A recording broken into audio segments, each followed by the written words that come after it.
Good afternoon, everybody. My name is Damian Michael, and I am the founder of Innovo Networks.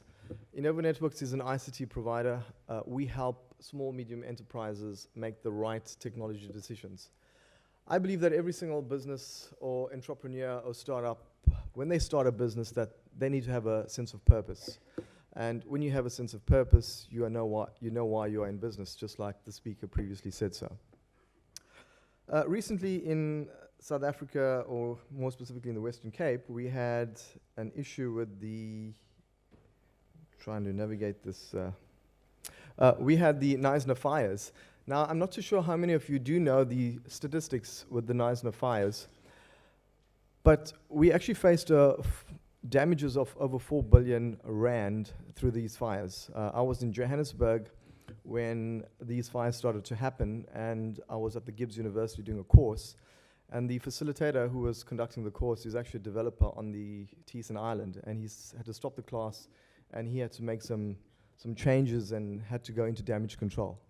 And I think if you look at these stats, they're actually quite astounding. 2,500 jobs were lost, 24 guest houses were burnt down, over 1,100 firefighters were used to put out these fires. Between 38 and 50% of SMEs were uninsured during this time. 10,000 residents were displaced during these fires. 30 establishments were actually lost, and quite a few jobs were actually, or people in jobs were displaced. And because this is an SME roadshow and it's an opportunity roadshow, I think it's vitally important for you to understand, has a startup, a business, or an entrepreneur, do you have anything in place for disaster management or disaster control or disaster recovery? And it's important to note that as a business owner, you've got to think about these things, because if something like this does happen to your business could fail, you could be out of business, and you would owe a lot of people some money. So it's important to note that as a startup and as a business, you've got to put structure in place so that you can actually be prepared for disaster.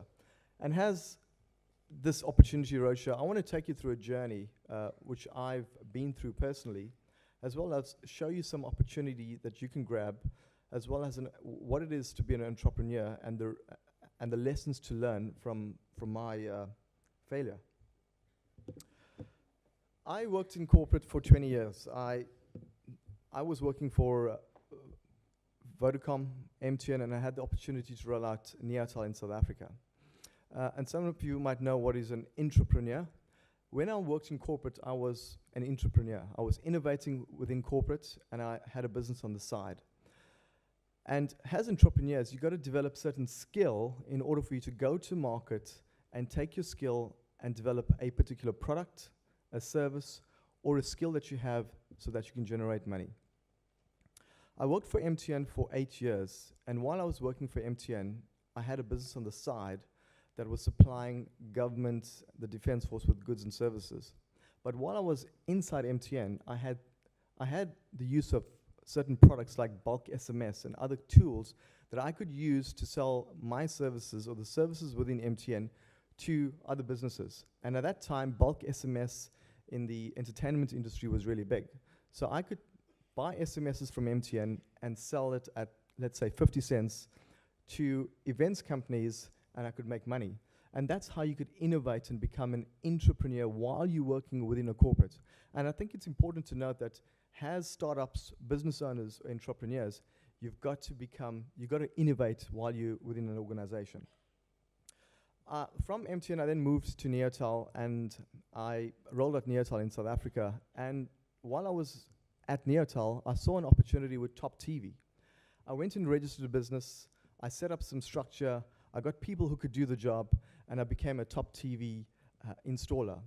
So as you work on one particular product, you can then innovate and go to a different product. So I went to DSTV. I registered with DSTV, and I became a top 10 installation company within South Africa. But while working at corporate, you're still working and running a corporate company, but you're still running a business on the side, because you have people doing it for you. You have good structures in place so that you can make money. And after working for Neotel for 5.5 years, I decided that it's time for us to jump ship and to kind of go focus on my entrepreneurial spirit and start a business. And that's when I started Innovo Networks. While I was working at Innovo Networks, when I started Innovo Networks in 2013, I took the skill, the intellectual property, and everything that I had, and I went to start Innovo. So Innovo is actually a tech business that does voice, data, cybersecurity, and connectivity. So the experience that I've learned over the last 20 years, I took that and I then said, let me start this business. But when you start a business, there's certain things that you actually don't know or you don't do. And one of the things that I did not do when I started Innovo was to actually register the Innovo Networks brand or copyright or trademark the organization. And because I did not do that, there were some lessons that I could learn. So there's another company out called Innovo Telecom. And as I was carrying on building this business and playing in the hosted contact center space and hosted PBX and connectivity, this organization sent me a letter stating that I need to refrain from using the word Innovo Networks and hosted PBX or whatever product we were selling. And lucky for me that I had a very good IP attorney, and they looked at the letter and they decided to respond to what this company said to me.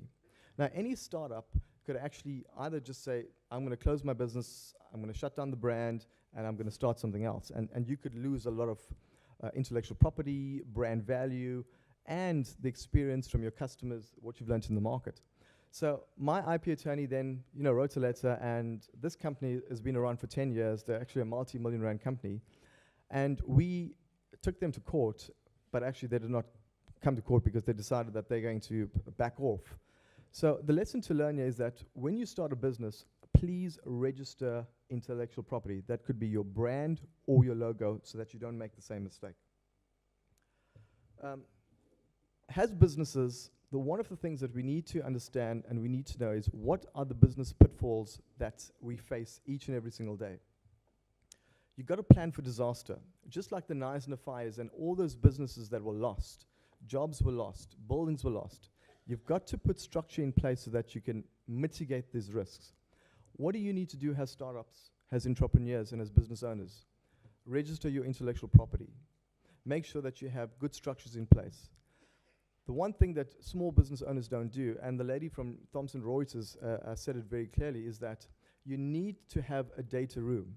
Make sure your data room is set up where you have your tax clearance certificate, your company registration forms, your director's IDs, your shareholder certificate, all the documents that you need to have when you go for funding or when you go for, you want to register for certain things, make sure that you have in place.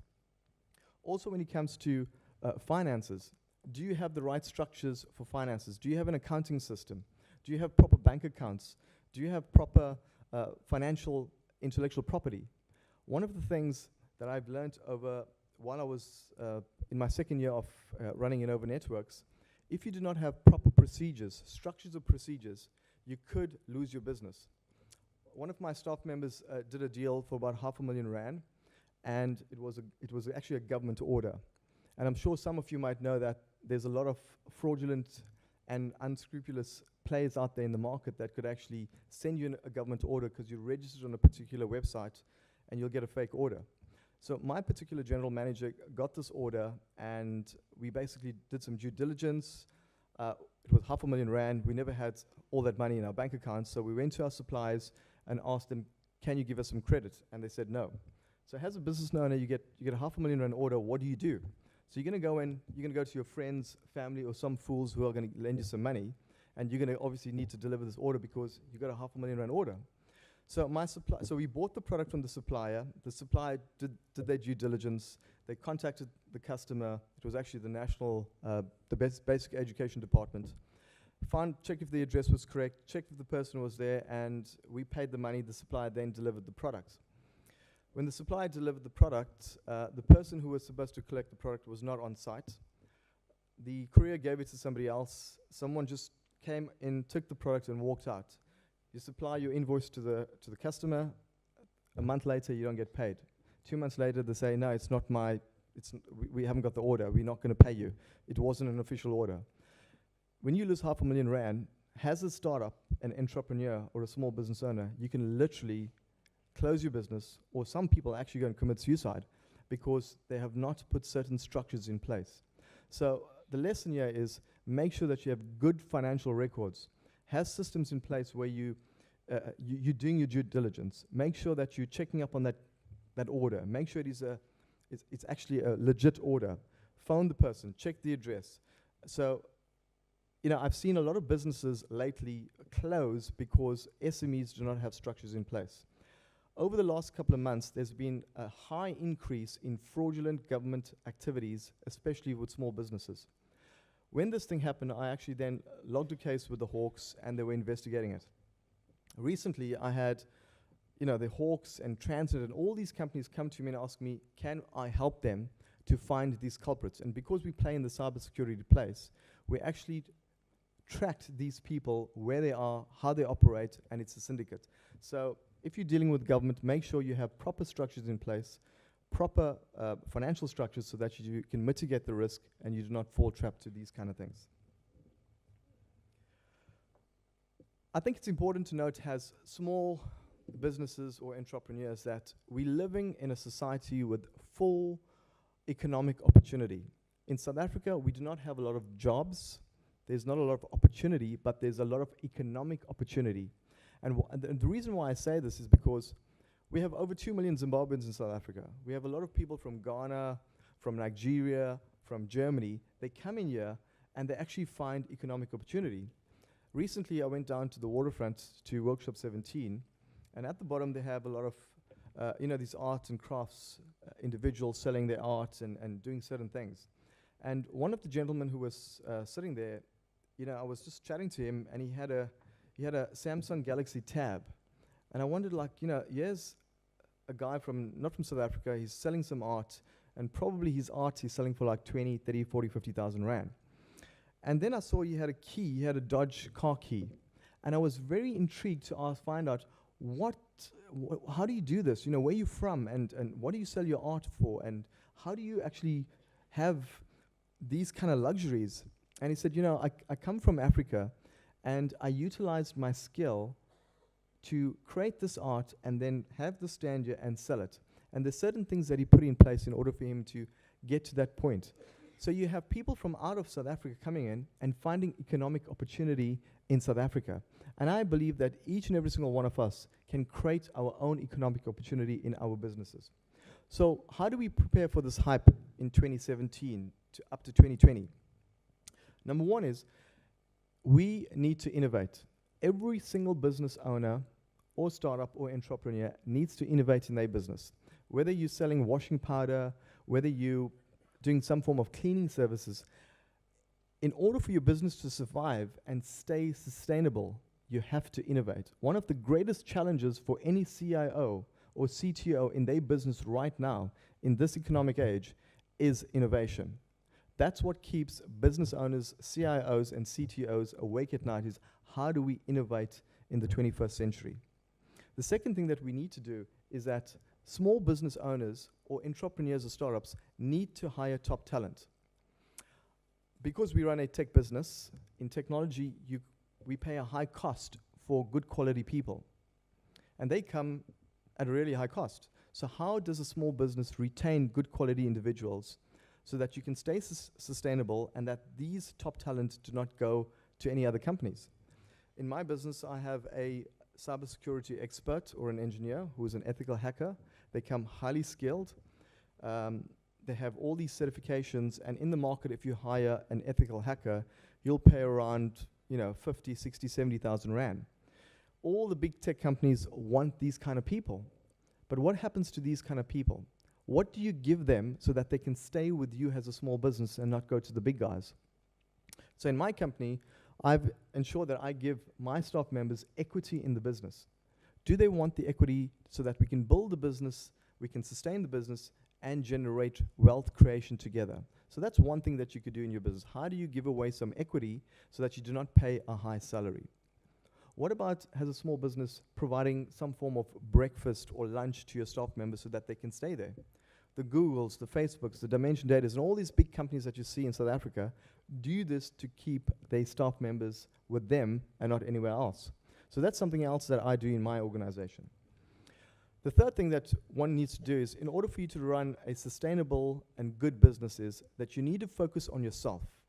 Your mindset and self-development is key and crucial in order for you to develop, to innovate, and to stay abreast with certain things.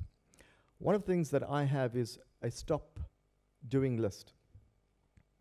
So a lot of people, organizations have to-do lists. I have a stop doing list. So stop watching TV at night. Stop watching too much soccer. Stop playing video games. Not that I do. I mean, I don't have the time to do that. But these are the kind of things that you need to do. What are the things that you can eliminate, and in order for you to grow yourself and grow your mindset? So in the morning, what I do is I wake up in the morning and I put some good content into myself.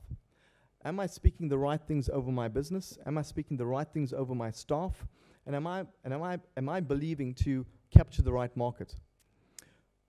Use your car as an education tool. I use my car as a university. I put in audiobooks that I could learn and listen to things that's going to develop me. And I think as entrepreneurs, because a lot of entrepreneurs do not have mentors, they don't get this good quality nuggets. So if there's something that you want to take away today, take away these 3 good nuggets that I have on the screen here for you. Use your car as an education tool. Put in good quality content into your brain. Read books. Warren Buffett spends about 6 to 8 hours a day reading books so that he makes the right financial decisions to grow his businesses. Listen to podcasts. I see a lot of entrepreneurs, sitting in cars or universities or coming to class, and they got their phone on with their headset and they're listening to music. How does music help you to innovate, to think creatively, to be different, to come up with ideas? We as business owners or entrepreneurs need to be thinking more rather than doing more. If we can think more, we can get the people to go and execute what we think. So as management of business as well, you should be thinking, how do I put structure in place? What kind of systems do I need to put in place so that I could have a good quality, sound business? The other thing that we don't do as small business owners is we do not use technology as a disruptor. There is a lot of technology out there that's also free that you could utilize to automate systems and processes in your business. And if you want to know some of these kind of things, we are happy to help you and to share that with you. I thank you for your time, and I'm happy to take any questions about startups, entrepreneurship, or technology.